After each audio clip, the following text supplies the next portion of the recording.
नमस्कार दोस्तों। आज हम आपको एक ऐसे ऐतिहासिक घटना के बारे में बताएंगे जिसने चीन के इतिहास को बदल कर रख दिया। आज हम बात करेंगे एक ऐसे विद्रोह की जिसने चीन को हिला कर रख दिया था। बॉक्सर विद्रोह।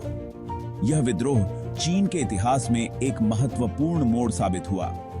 19वीं सदी का अंत चीन के लिए बहुत ही उथल-पुथल भरा था। इस समय चीन में सामाजिक और राजनीतिक अस्थिरता अपने चरम पर थी। पश्चिमी ताकतों ने चीन में अपने पैर पसारने शुरू कर दिए थे।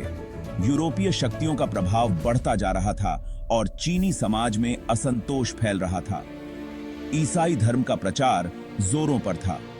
मिशनरियों ने चीनी समाज में अपनी जड़ें जमानी शुरू कर दी थीं, जिससे पारंपरिक चीनी संस्कृति खतरे में पड़ गई थी। चीनी जनता में गुस्सा बढ़ता जा रहा था। लोग अपने पारंपरिक जीवन और संस्कृति को बचाने के लिए संघर्ष कर रहे थे। देखते ही देखते 1899 में यह गुस्सा एक विद्रोह में बदल गया, जिसे इतिहास में बॉक्सर विद्रोह के नाम से जाना जाता है। इस विद्रोह ने पूरे देश को हिलाकर रख दिया। इस विद्रोह का नेतृत्व बॉक्सर नामक एक गुप्त समूह ने किया। यह समूह अपने अनुयायियों को संगठित कर रहा था और विद्रोह की योजना बना रहा था। ये योद्धा कुंग फू और दूसरे मार्शल आर्ट में माहिर थे। उनकी ट्रेनिंग बहुत कठोर थी और वे अपने कौशल पर गर्व करते थे। उनका मानना था कि उनके पास जादुई शक्तियां हैं जो उन्हें गोलियों से भी बचा सकती हैं।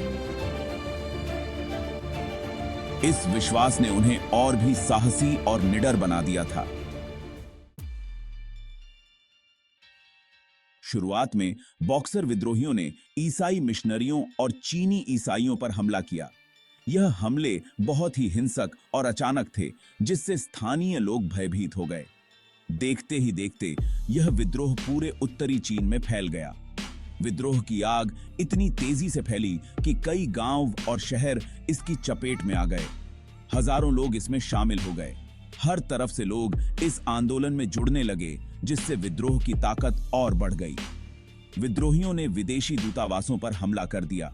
इन हमलों ने अंतर्राष्ट्रीय स्तर पर भी चिंता बढ़ा दी। रेलवे लाइनें उखाड़ दी गईं और विदेशी सामानों को आग लगा दी गई। इस आगजनी और तोड़फोड़ ने आर्थिक गतिविधियों को भी बुरी तरह प्रभावित किया। इस अफरा तफरी में चीन की सरकार दो हिस्सों में बंट गई।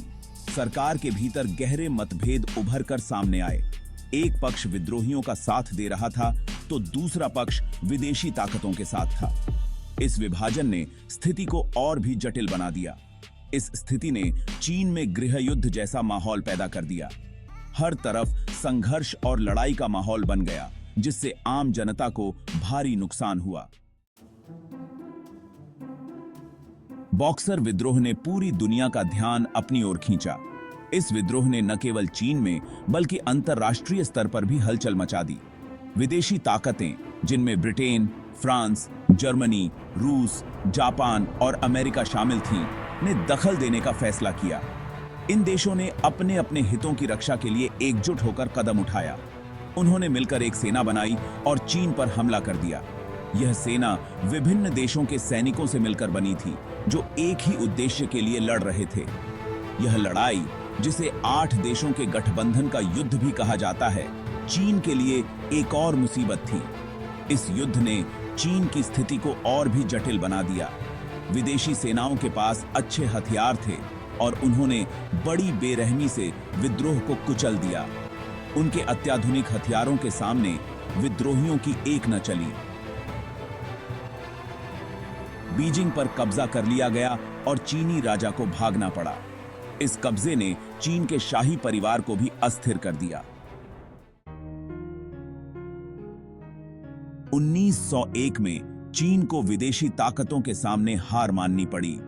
उन्हें एक अपमानजनक संधि पर हस्ताक्षर करने के लिए मजबूर किया गया, जिसे बॉक्सर प्रोटोकॉल कहा जाता है। इस संधि के तहत चीन को बहुत बड़ा जुर्माना भरना पड़ा और विदेशी ताकतों को चीन में और ज्यादा छूट देनी पड़ी। बॉक्सर विद्रोह खत्म हो चुका था, लेकिन यह चीन के लिए एक नई शुरुआत थी।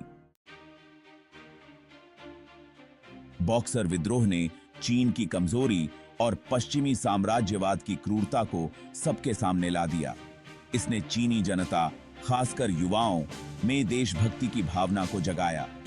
वे अब एक नया, मजबूत और आजाद चीन चाहते थे। इसके बाद के सालों में चीन में कई आंदोलन हुए, जिन्होंने अंततः 1911 में किंग राजवंश के अंत और चीनी गणराज्य की स्थापना का रास्ता बनाया। दोस्तों, बॉक्सर विद्रोह भले ही इतिहास का हिस्सा बन गया हो, लेकिन यह हमें आज भी कई सीख देता है। यह हमें बताता है कि देशभक्ति और विदेशी दखल के खिलाफ लड़ने की भावना कितनी मजबूत हो सकती है, लेकिन साथ ही यह हमें बातचीत और समझौते के महत्व का भी एहसास कराता है। क्या आपको लगता है कि बॉक्सर विद्रोह को रोका जा सकता था? इस बारे में अपने विचार कमेंट सेक्शन में जरूर शेयर करें। लाइक करें, शेयर करें, कमेंट करें और चैनल को सब्सक्राइब करना न भूलें।